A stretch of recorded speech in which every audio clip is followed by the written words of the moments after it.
muri uku kwa kane niho dutangira iminsi ijana yo kwibuka. None ugasanga bamwe barapfobya, turimo kumva amakuru, kumva hirya no hino, none ukibaza ese kwibuka si uburenganzira bwanjye? Ese niba misemo kwibuka gutya kuki bikubabaza mushu? Yego se. Niba misemo kwibuka gutya kuki bikubabaza? Kuki byabangamira umuntu? Watuje niba udashaka kwibuka njyewe ukareka nkibuka. Ese kubera iki ubundi twibuka mushu? Ese kwibuka ubundi ni ese hari inkomyi, hari imbogamizi zibaho nk'ubu ugiye kwibuka biwanyu? Kuki mutumva ko dufite n'igikomere gikomeye cyane kirenze ibindi cyuko tutazi aho baguye? Nicyo rero cyiza rwose abantu babyumve bitugora. Yego, abantu bidusaba kwibagirwa ibintu kandi tutarabyibagiwe. Si ibyo mu mitima birimo, ntabwo twabyibagirwa. Uko tubibutse, uko tuganiririwe n'uwabibayemo, niko nibura mu bana b'urubyiruko bahabaye 100 byanga bikunda 80 bagira ingamba bafata cyane kandi nziza zo kurwanya iyi ngengabitekerezo. Ndashimwe cyane inshuti zacu, inshuti za Mumuriza GB Ministries. Amahoro y'Imana, Imana yacu, Imana twiringira, Imana nzima abane namwe ibihe byose. Twongeye gushima Imana ko itwongereye undi munsi wo kuba umunezero n'ikikabeho, kuko ntabwo ariko Imana yacu ibi bishaka. Rero turanezerewe ko twongeye kuza imbere yanyu kugira ngo dushime Imana, tuvuge imirimo yayo, tuvuge gukomera kwayo, tuvuge n'impamvu z'uru rugendo twatangiye. Ariko naragira icyo mvuga, turi kumwe n'umushumba Dr. Zigirinshuti Michel. Mujya mubyumva ko yahinduriwe title. Rero y'Imana yabikoze ni ngombwa tubivuge. Mushumba turabakiriye. Murakoze cyane, Imana bamugisha.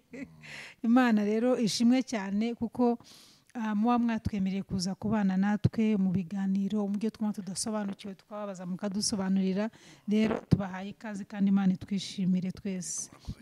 Reka nshima Imana Data, muhaye icyubahiro, nongeye kugushimira ko uduhaye undi munsi wo kubaho, kandi buri munsi ubugira ngo dukore ibyo tutakoze umunsi watambutse, buri munsi ubugira ngo dusohoze icyo waturemeye.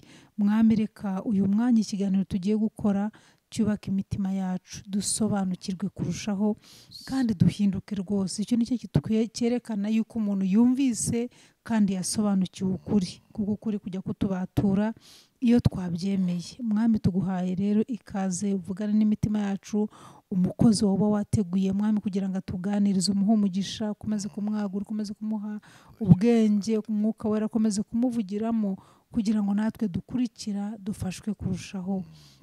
Tuguhaye icyubahiro kuko Imana yumva gusenga, ni mu izina rya Yesu, amen, amen. Mushumba tubahaye ikaze. Murakoze rwose, Imana bambere umugisha. Amen, amen. Turabishimira rero iteka, ntabwo tujya duhema kubivuga, nimuzabirambirwe yuko tubakunda kandi tubakundira Imana yanyu, tugakunda ukuntu mukorera Imana mwitanze n'imitima yanyu, mutavuga ngo uyu munsi sindi bugeyo, utarobanura ngo kirangeyo birasi nabishobora. Aho umuntu aguhamagariye ugahita unyaruka. Imana y'amahoro iguha umugisha kandi ikomeze kukwishimira n'umuryango wawe mu mirimo ya buri munsi, kuko mwiyeguriye Imana kuyikorera izuba riva imvura igwa mu bunyerere.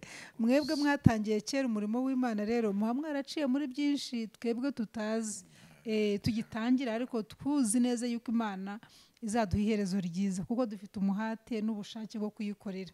Ariko mwe mwatangiye kera cyangwa se munaturuta no mu bukuru, tubigiraho byinshi kandi tuba twumva dufite inyota yo kongera kumenya no gusobanukirwa impamvu z'uru rugendo. Ko hari aho tugera tukananirwa, ugasanga hari ikintu udasobanukiwe, ko batari ko buriya n'uriya mushumba uvuga kuri imeze kuriya nawe yabiciyemo. Rero iyo tugiriwe ubuntu mukatwemerera, ni ukuri turanezerwa. Rero turanezerewe, niyo mpamvu wumva amagambo aba yambanye menshi. Ariko uyu mwanya hari ijambo nshaka ko tuganira muri iyi minsi cyangwa se kuno kwezi kwa kane. Ni amateka atazibagirana mu gihugu cyacu. Habayemo ibintu bikomeye cyane binanirana kumvikana mu bitekerezo by'umuntu, ariko ukabyakira ukavuga uti Imana yabyemeye, Imana yarabireba, kuko Imana nisinzira nihunikira. Gusa hari ibyo tuyireke avuga ngo Mana ibi byo noneho birarenze, nta n'ikintu twabikoraho, ni ukuri turashima imana kubw'igihugu cyacu, turashima imana kubw'umuyobozi w'igihugu imana yaduhaye. Hariho umuntu wahimbye indirimbo mu gihe cy'amatora avuga ngo ni nka marayika waje avuye mu ijuru. Abahanzi imana ijya ibaha umugisha, barahishurirwa. Barahishurirwa. Hari igihe ureba umuntu ukumva umuburiye izina ngo bahe kuri imana. Rero imuha umugisha umuyobozi wacu, imana imuha umugisha cyane n'umuryango we mu byo akora byose. Imana ijya ikomeza imuhereza imbaraga, imwambike imbaraga, kandi aba ariko inahagurutsa n'abandi b'intwari kugira ngo bamufashe, natwe dufashanye kugira ngo twubake u Rwanda rwacu, twe kwemera rusubira aho rwaturutse. Rero mu kwezi kwa kane ni amateka buri muntu wese azi, yewe n'abatazi batabizi cyangwa se batari bahari icyo gihe, batari bakavutse, ubu ngubu barabyumva. Habaye jenoside yakorewe abatutsi mu buryo bw'indengakamere, mu buryo umuntu adashobora gufata mu bwenge bwe ngo abyumve, ukayiburira inyito. Hanyuma hakabamo noneho igihe, muri iki gihe mu kwezi kwa kane, aho twibuka tugafata igihe cyo kwibuka, cyo gufasha bagenzi bacu, tukabafata mu mugongo, tukabakomeza, tukagendana nabo muri urwo rugendo, bibuka uko bagenze muri urwo rugendo. Kandi mushumba, impamvu wenda duhora tubatumira muri ibi bihe, muri ibi biganiro, nuko namwe mwagenze urwo rugendo, kuko burya iyo umuntu yaciye mu kintu akagitambuka aba afite ubuhamya.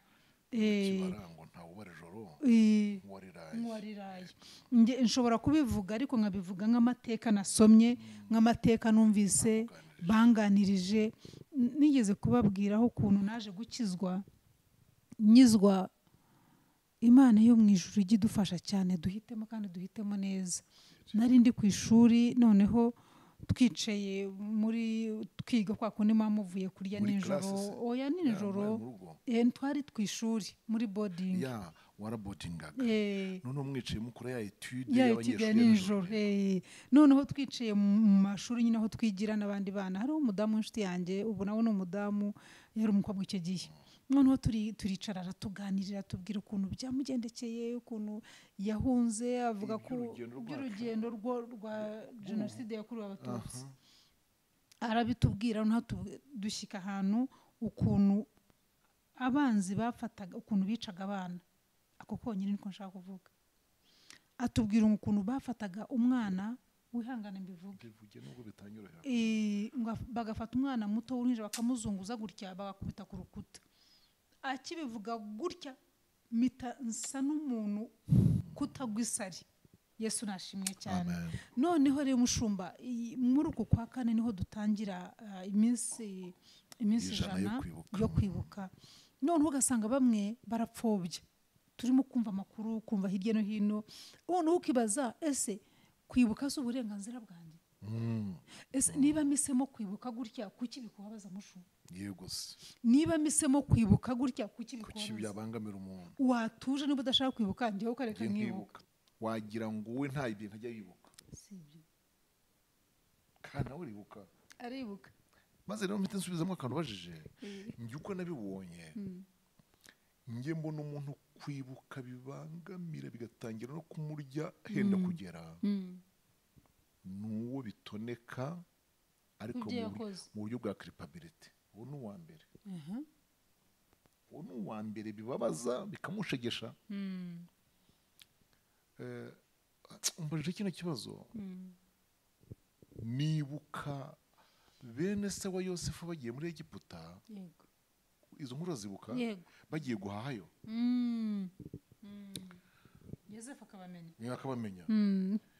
Burya bibiri twereka ko bagiye ngo gatatu. Yego.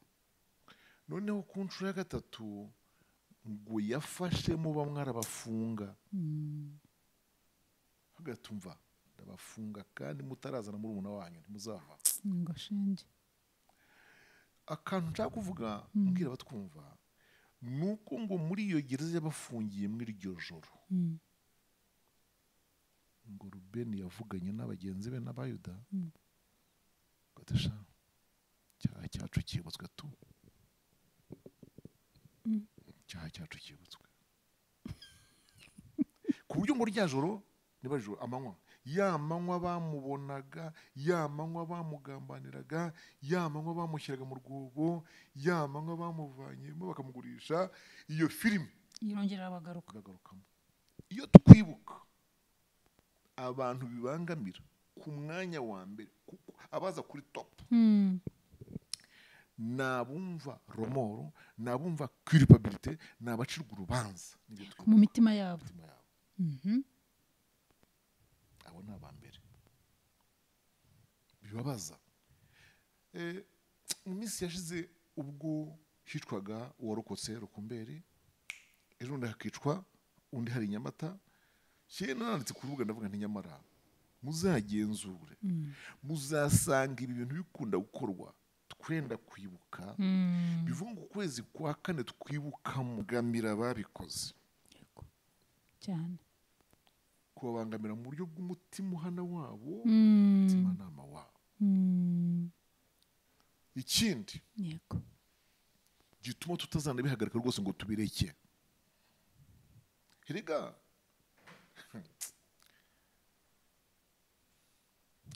ntangazwa no kubona uyu munsi wa none uko twibutse tugishobora kubona imibiri y'abantu imyaka 31.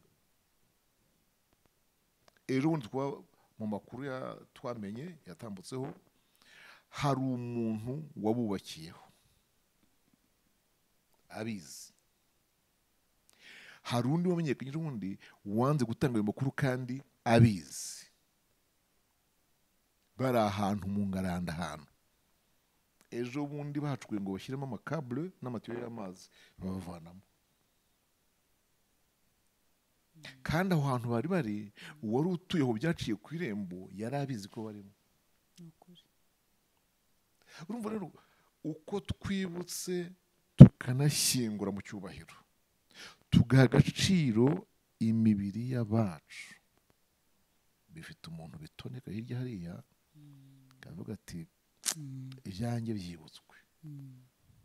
Rero urumva ko nta cyatubuza kwibuka no gukora icyo dukora cyo gushyingura imibiri y'abacu.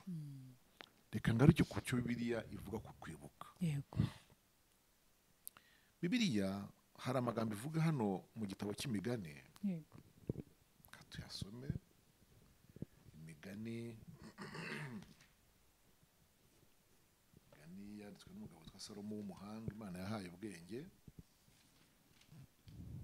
ibice 19 umurongo wa 11.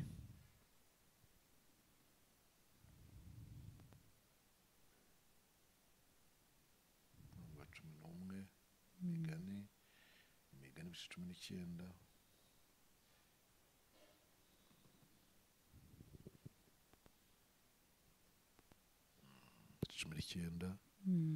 umurongo wa 11. Umurongo uravuga ngo amakenga umuntu afite amubuza kwihutira kurakara, kandi bimuha icyubahiro kwirengagiza inabi yagiriwe. Nshatse kuvuga icyanga, ndavuga mu bintu bibiri. Ndavugamo ko ndashaka kubwira abantu ko kwibuka kwacu kuvuga yuko turakara. Amakenga tuza kurakara, arabituza. Kuko hari ibyo ngibyo uko twibutse ariko turakara ntawasigara. Ndibutsa abaduteze amatwi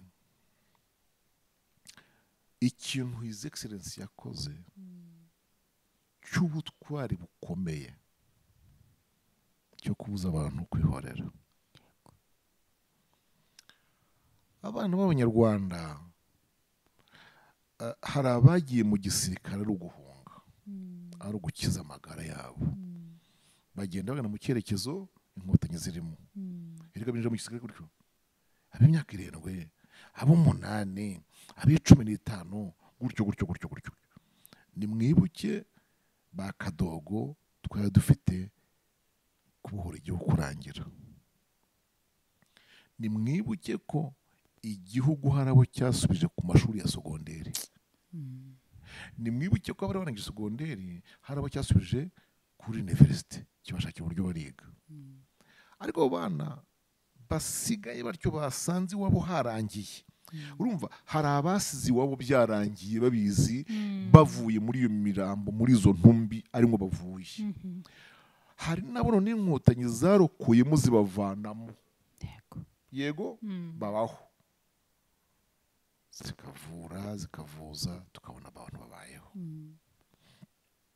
Noneho ba bana bagarutse bafite iki? Imbunda. Baragira bati ndagenda mpere Ruhande, ndahera kwa rutuye ku irembo, komeza kwa rutuye inyuma y'urugo, no rutuye hepfo yaho, no haruguru yaho, aka kantu twita isibo mu nzego z'ibanze ndakazimyaho. Kuko sindi bugende mbaza ngo byakozwe nande, ntiyabyemera, nta n'undi bumenye, ariko aho hantu ndahazimya, ndahakubura.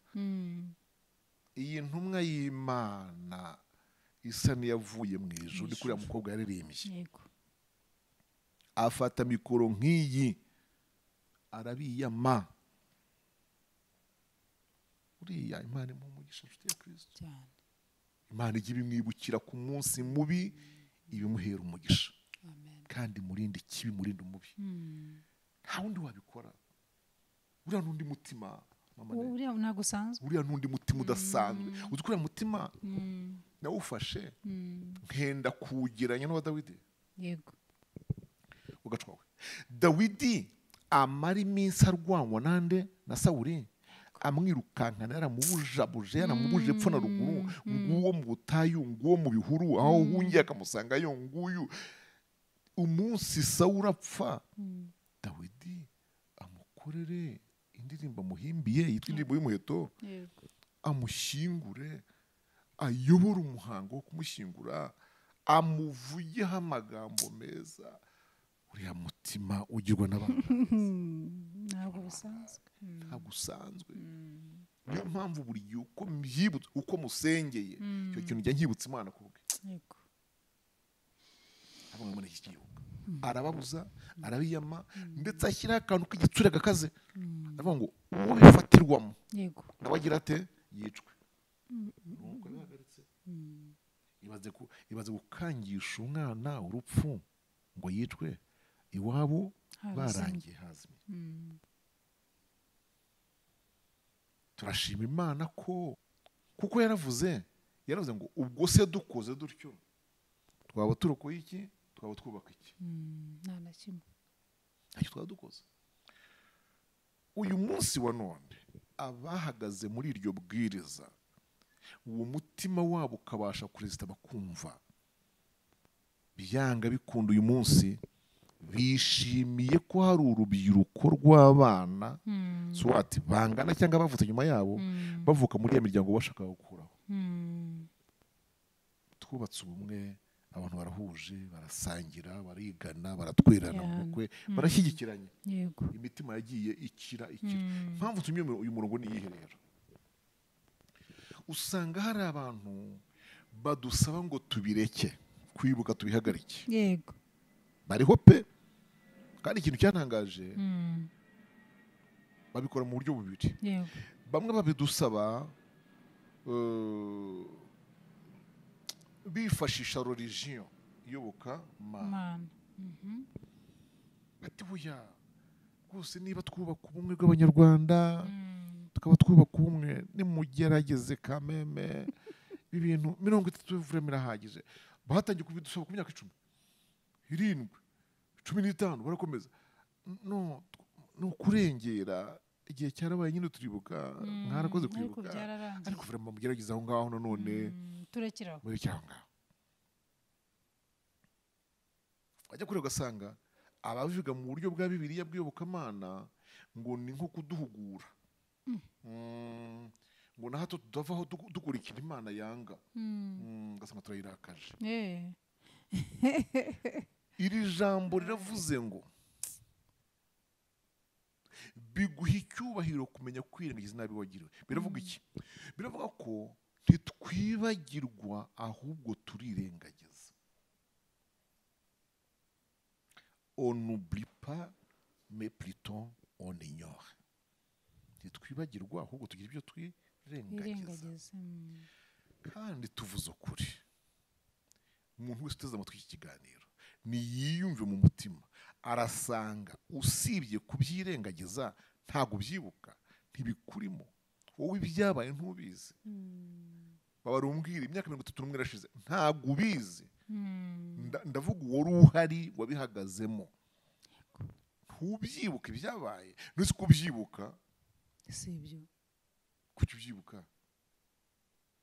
Ubabarwe n'iki cyangwa utewe n'iki cyatuma wumva leta itabikorera gahunda ngo bibe? Kuko ndashaka kubwira twumva iki ni icyumweru kirangiye, cyarangiye ku 13 cyo gutangira icyunamo. Hanyuma yatangiye kuri 7 gisoza ku 13, ariko nyuma tugakomeza iminsi 100 yapfuye nk'abasaga miliyoni. Kuba leta yarashyizeho kira cyumweru kibanza kikarangira 13, tugakomeza iminsi ngahe 100, tukagera ku munsi wo kubohorwa kw'igihugu ku itariki ya 4 z'ukwa 7. Ntabwo bivuze ko iyo tutari muri iyi minsi tuba tutibuka. tuba twibuka. Ahubwo leta mu buryo bwa encadrement, mu buryo bwo gushyira mbese bwo gufasha abantu, ni nko kugira ngo muri ya minsi yose tuba twibuka ibintu biturwana mu mitima, habeho umwanya wo kugira ibyo duhugiramo. Wenda hari icyo byakoroshya ku muntu mu byo yibuka, ariko kumuha umwanya ngo agire umwanya wo kubyibuka ari concentré, bifite icyo bimufasha mu marangamutima ye no muri activité zisanzwe. Kubera iki? Iyo tubikora tukabona imibiri y'abantu bashyingura, tukajya kwibukira ku nzibutso runaka zitandukanye, tukanashyingura n'abo ngabo, reka nibutse twumva ko abana bavutse nyuma nibwo batubaza ibyo turimo. Ese ma, ese papa, muri iki cyumweru cyo kwibuka harimo haraba iki? Tukababwira, tubihuza n'ibyanditse muri Bibiliya. Abana banyu nibababaza ngo yego, uzababwire, reka mvugire indi jambo wenda ryanyu muri kugira ubaza. Iyo twibuka tuba tunagira ngo bye kuzongera, kuko turamutse, reka nkoreshe le contraire, cyo bita le contraire mu Gifaransa. Yego, utibutse agira ate? Aribagirwa cyane. Yego, utibagirwa akagira ate? Akwibuka. Impamvu Imana yakoresheje ijambo mu Bisirayeli rivuga ngo ntimuzibagirwe ibyo mwaboneye hehe muri Egiputa, ntimuzagirwe iby'imbaraga byakoreshejwe ngo mbakureyo. Yego, ntimuzibagirwe iminsi yose y'ubutayu uko ari imyaka 40, ntimuzibagirwe manu mwaririyeyo, ntimuzibagirwe ubutayu mwagenze, ntimuzibagirwe imitsima, ntimuzibagirwe byose. Yego, umunsi mwabyibagiwe muzaba mupfuye no gupfa muzaba mupfuye. Yego, yewe nimunagera no mu gihugu, mvuga Imana itangaje se, nimunagera no mu gihugu mugatura mukarya mukanywa mukagubwa neza, ntimuzibagirwe, kuko mwibagiwe mwakwinjiranwa n'amadefo aya n'aya. Imana irarondora. Muzagera mugire ngo ni imbaraga zibahesheje, muzagera mwibagirwe icyatumye mbakurayo, none umunsuzugure, mwiremera ibindi byigwa Mana, mwizera izindi mbaraga. Ngiyo impamvu twibuka, tuba tugira ngo mu kwibuka kwacu tunavuge ngo ntibizongere. Niyo mpamvu twibuka, never again, ntibizongere kubaho. Tubyihorere rero ntitwibuke. Ngaho nimumbwire, none se niba ibi utu tuntu twose mwumva dukorwa twenda kwibuka cyangwa turimo twibuka, ko noneho twarushaho cyane. Kubera iki? Twagwiza urubyiruko rwinshi rutazi ibyabaye. Yego, kuko abana barimo barakura, baravuka barimo barakura, barakurana n'abandi bana.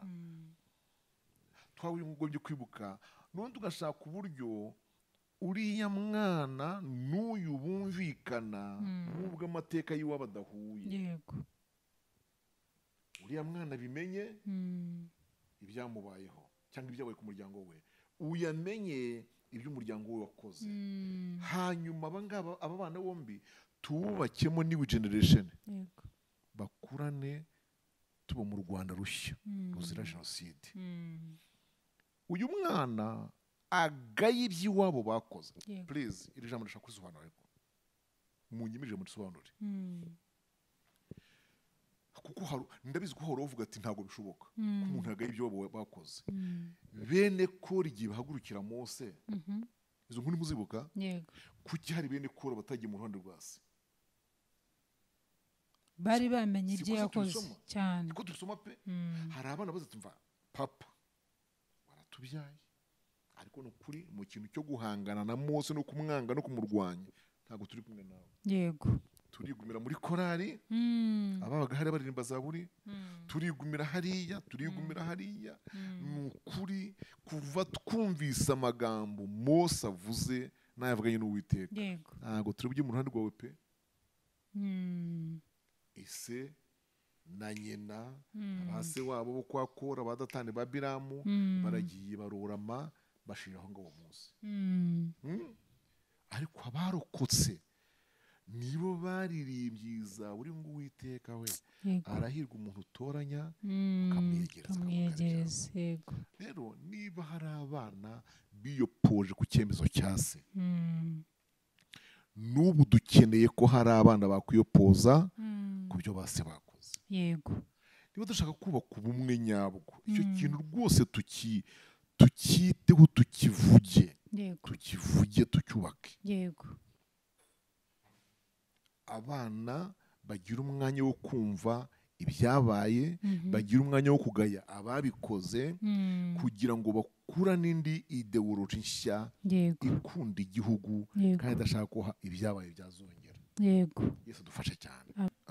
Impamvu tubikora nuko burya iyo umuntu mushyashya yavuze, yego, ni nako uwo munsi haba haje abashyashya mu kwibuka.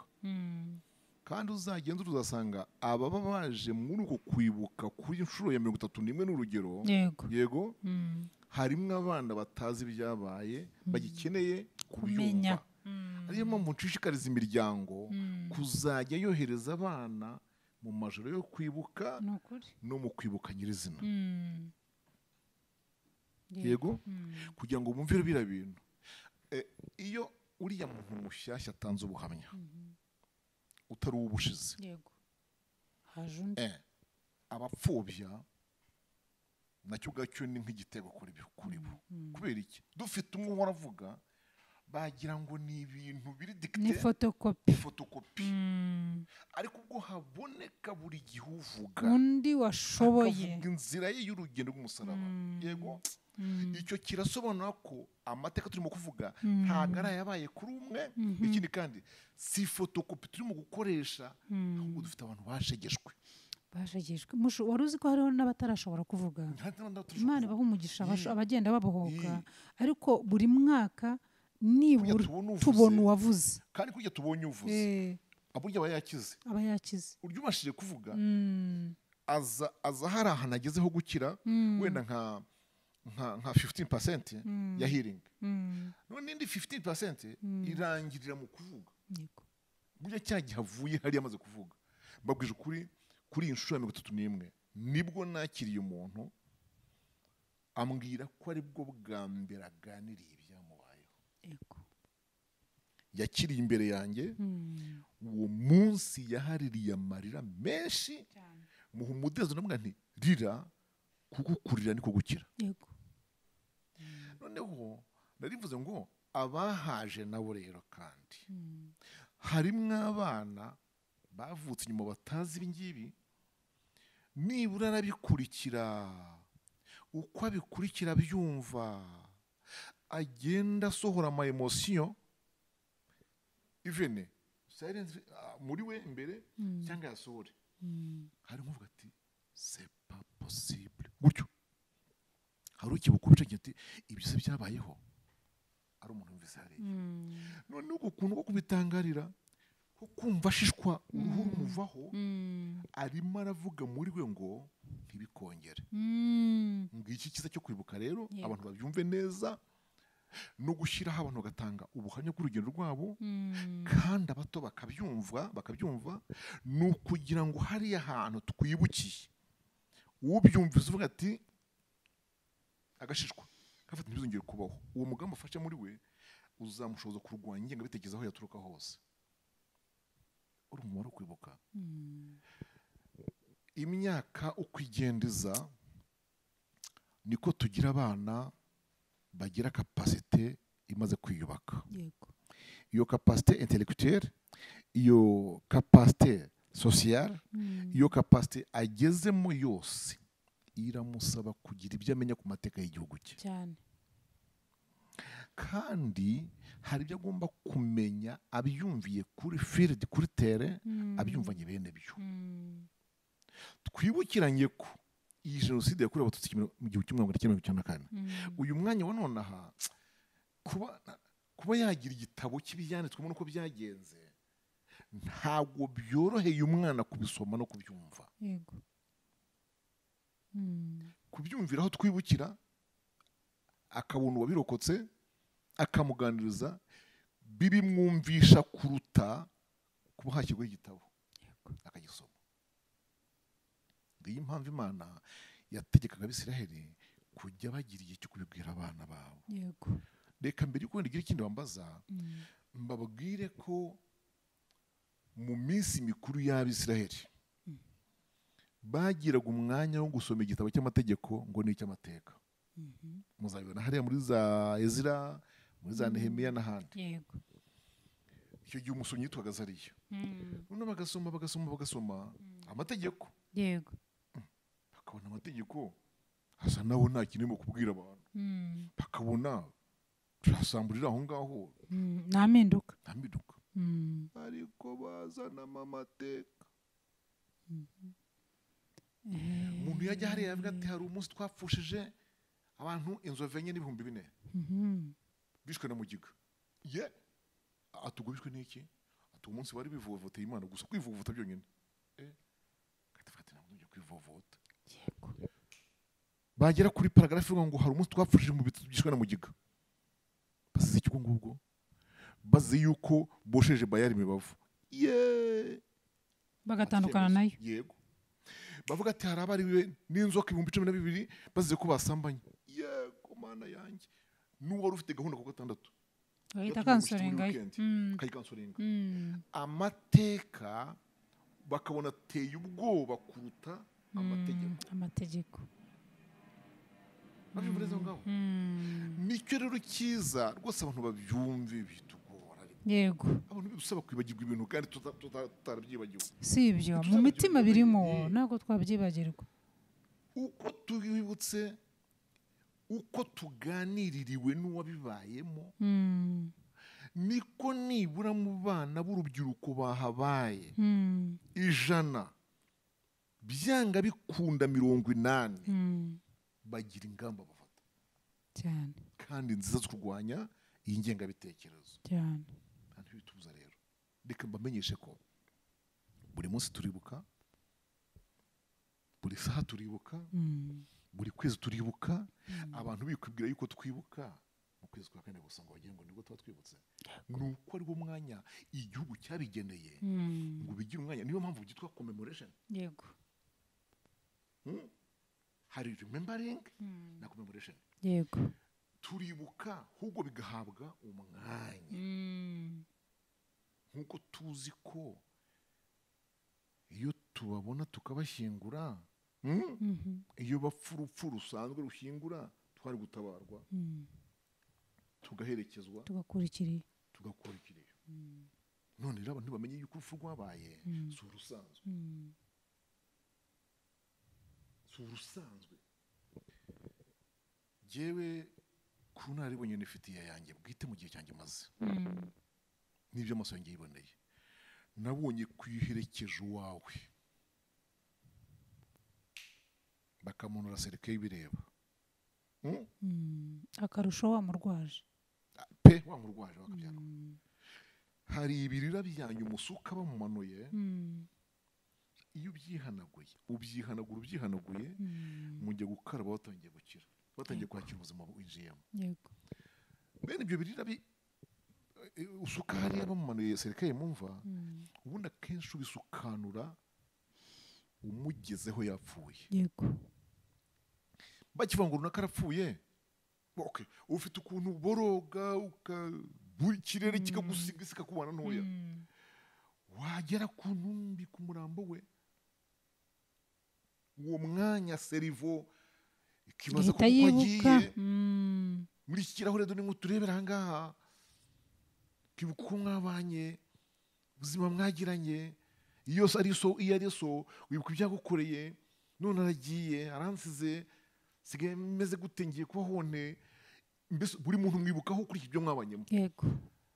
Iyo mwunamutseho rero burya uhunamuka hari ibintu kize byinshi, wemeje ko ubaye imfubyi, ubyakiriye, ubupfubyi ubwakiriye, ubupfakazi ubwakiriye, wagera kumva umuntu yiserekeye ugasuka ibindi birere byanyu bimeze nk'aho hari bayi, tuzamukaho tujya gukarabya abantu.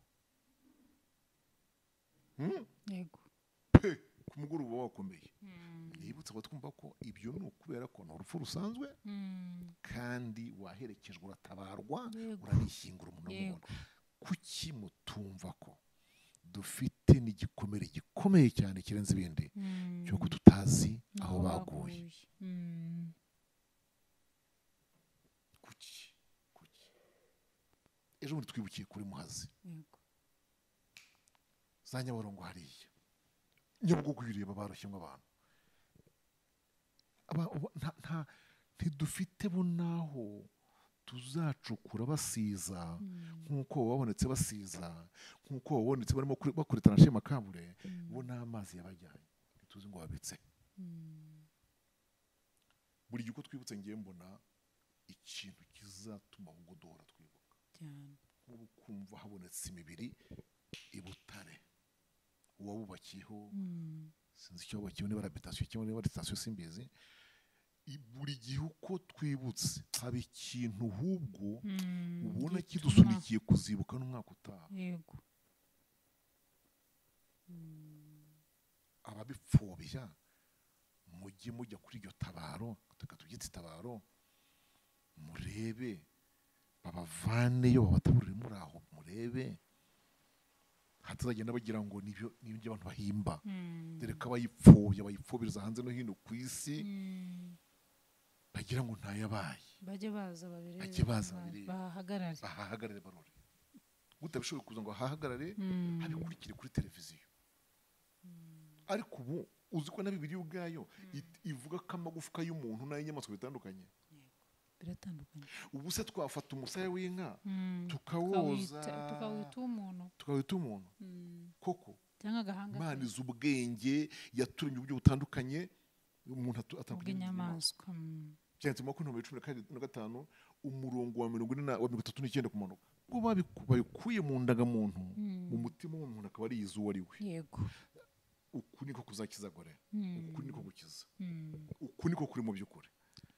Ukuri nuko nubwo byava mu ndangamuntu, ariko mu mutima umuntu arabizi abirimo, kuko umuntu azi inkomoko ye, azi aho akomoka. Icyo ntiwanagikuraho. Ahangaha icyo nenda kubwira abatwumva nuko kumenya uwo uri we according your origin, aho uturuka, inkomoko yawe, ntibe impamvu yo kugira uwo ubihora, yo kugira uwo mu bipfa. Komokaho, komoke hariya, ntacyo bitwaye, ariko twese mu Rwanda rumwe. Twese mu Rwanda rumwe. Ntagire uvutse undi. Hari ibihugu bifite amoko magana menshi, kandi bakabayo, kandi bakabaho, kandi bakaba bene icyo gihugu.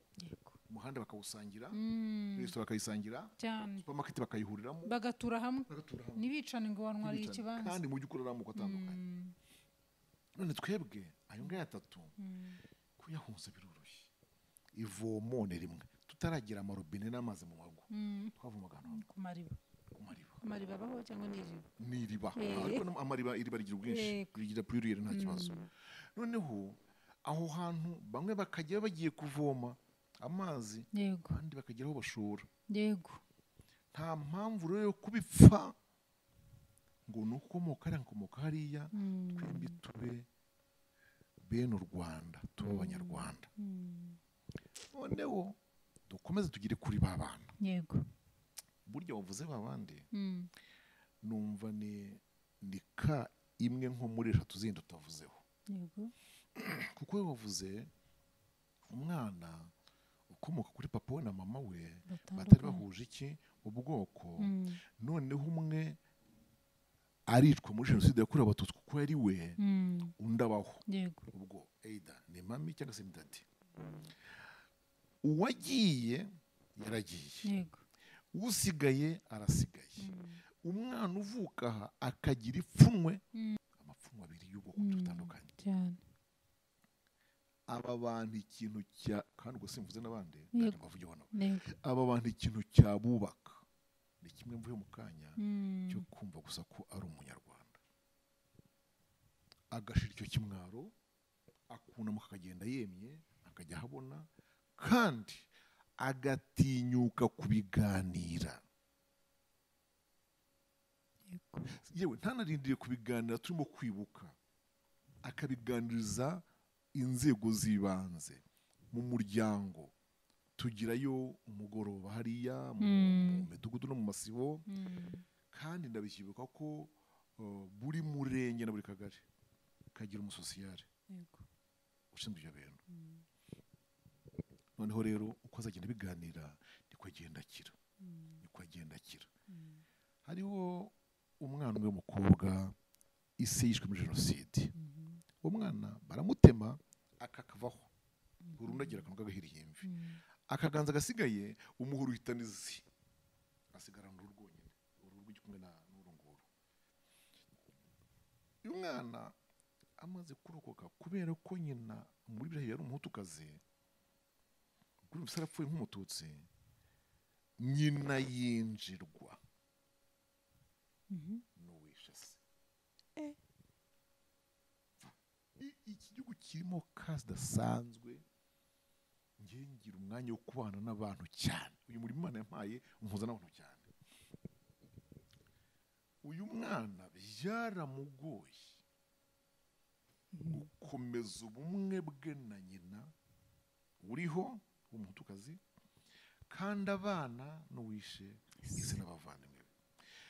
Nanone ukibaza izi mbaraga nyina yazibashije ate zo kubana n'uwo. Hari n'ikintu kirakomeye udaha agaciro ibyatambutse byabaye. Abaye biha agaciro ntahise yuzura n'uwabikoze. Tubihuza n'ikibazo mporana cya Eliyashibu. Eliyashibu mu mezi make urusengero rusanwa yatinyutse ati kubana na Tobiya. Kugirwaho nk'icyumba mu bikari by'inzu y'Imana. Iyo mitima y'abantu ibaho hari ntazi ukuntu iteye. Ntiwagenda ngo umubwire ngo uri ku mugabo ngo kugira ngo unezeze umwana umwe wasigaye, cyane ko uwo mugabo yarakomeje amubyaraho. Abo yamubyaraho ni bo umunana bashiki bandi abasaza ba wa mwana ufite ibikomere agenda. Ariko ikintu nabafashije ni iki? Hashize igihe namufashije kumva ko mama we ni mama we yarasigaye, nawe uriho Imana ishimwe. Igihe kizagira Imana ikubakira urwawe, kandi ko yaramwubakiwe ariho, arubatse arabyaye. Abavandimwe bafata nk'abavandimwe b'abanyarwanda. Twibuke twiyubaka. Icyo nakubwira no kuri uyu munsi wa none biramugora kugenda muri urwo rugo. Kandi igitangaje muri visite zose mama we yakorera ari we uwo mukobwa, wa mugabo ntashobora kuhaza. Nukuri biragoye ko haza. Ibi byose rero ni ibintu bigomba kugenda bishira muri uku kwibuka, uko twibutse twiyubaka. Niyo mpamvu ubona amagambo, intego zose na topic tuzagenderaho mu kwibuka zirahinduka, ariko tugasigara twiyubaka. Ibyo ntibihinduka. Yego. Remember, renew na unity. Ibigo bitatu. Twibuke, twiyubaka kandi tugira ubumwe. ubwo rero aba bana uko bazagenda baganira bakira new generation, hari igihe hari umwaka twibutse twumva ingengabitekerezo muri raporo zagaragaye. Naratangaye, twari twibutse ku nshuro ya 26, urumva muri raporo zagaragajwe na polisi na RIB dusangamo hari umwana w'imyaka 21. Ndi mu bantu babyibarijeho ndanabyandika. Umuntu w'imyaka 21, jenoside imaze 26, nuvuga ko yaratari yanabaho rwose. Ibi bintu arimo arabivana hehe, birava he? N'ubu kandi turacyabyakira ibintu ngibyo, turacyakira ingengabitekerezo twumvanye mu bantu bari bato, bari batari banabaho. Ariko igisubizo dukunda kwiha twese ni iki ngiki: nabo yicarana nabo, aganira nabo, kandi cyane cyane mu rugo bakikije kw'inkoni nshya. Bivuga iki rero? Abamwangiza ni abakuru babizi byose, kuko biravuga ngo umuntu mwiza atanga ibintu byiza bivanye mu bubiko bwe bwiza, n'umubi atanga ibibi bye abikuye mu butunzi bwe bwiza, mu butunzi bwe bubi. Rero kandi ntacyo twakora, kuko habigotomerera nta polisi yahagera, nta RIB yahagera, gitifu umurenge ntiyahagera, wakaga ntiyahagera. Urumva bigoye. Ariko reka nkubwire agatinze kazaza n'amenyo ya ruguru. Hari igihe kizagera, reka mvuge ngo iki gisekuruza, ikinyejana, abatwangiriza urubyiruko babangirishije ibibi bibarimo ntibazahoraho. Ntawenda kubica, reka da ntibabeho rwose, ni Abanyarwanda. Ariko umuntu ujya yicara akarugisha umwana ibimuri mu bibi, yibuke ko hari igihe kigera generasiyo runaka ikagira ite, ikarangira.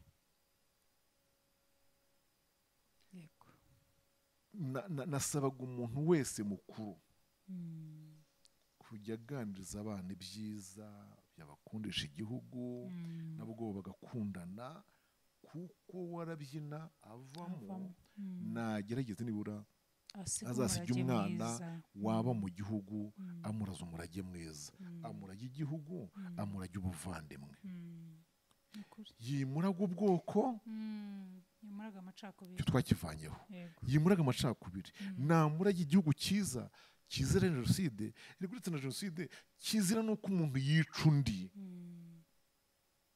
amuhuye ubusa, amurage kubana amahoro. Kansoze mbabwira ko ntawabura gushima Imana kuba abantu barashakana.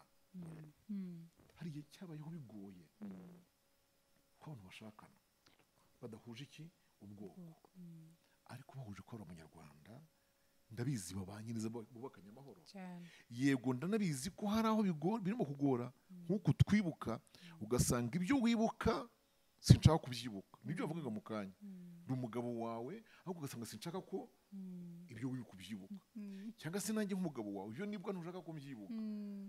Oya, wagisubije, mfasha niba twarabaye umwe, ntwaza n'ayo mateka. Mugore wanjye, niba twarabaye umwe, ntwaza ku mateka yanjye.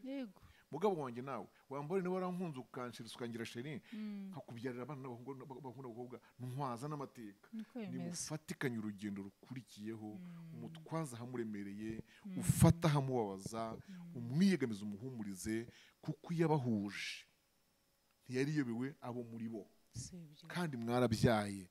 Nimukore byose noneho munarengere n'izo mbuto Imana yabahaye kungukira ku isi. Imana ibambere umugisha. Amen. Amen. Murakoze cyane mushumba, ndumva tutari buhatinde kuko n'amasaha yatujyanye, ariko turashima Imana aho igejeje ikora mu mitima y'Abanyarwanda, kandi twiringiye ibyiza imbere kuruta ibyatambutse. Reka mbasabe ngo dusengere abadukurikira n'abazatwumva kugira ngo imitima yabo ikomeze kwakira ihumure. Nyirihumure niho waza akagukomeza kandi turavuze ngo nimukomere imuri. Imana ibamugisha. Turagushimye Mana waturokoye urupfu rukomeye kuriya. Ijambo ryawe riravuga ngo n'ubu uracyaturokora kandi uzaturokora. Warokoye u Rwanda rubaho, rwari rwarangiye rwavuye ku isi, mu mubare w'ibihugu nabonaga rwazimye, ariko uyu munsi ruriho, ruragendwa, rurasurwa, rurishimiwe, rurakunzwe, kandi abarukomokamo, abana rwabyaye barimo bararwubaka. Turabigushimiye.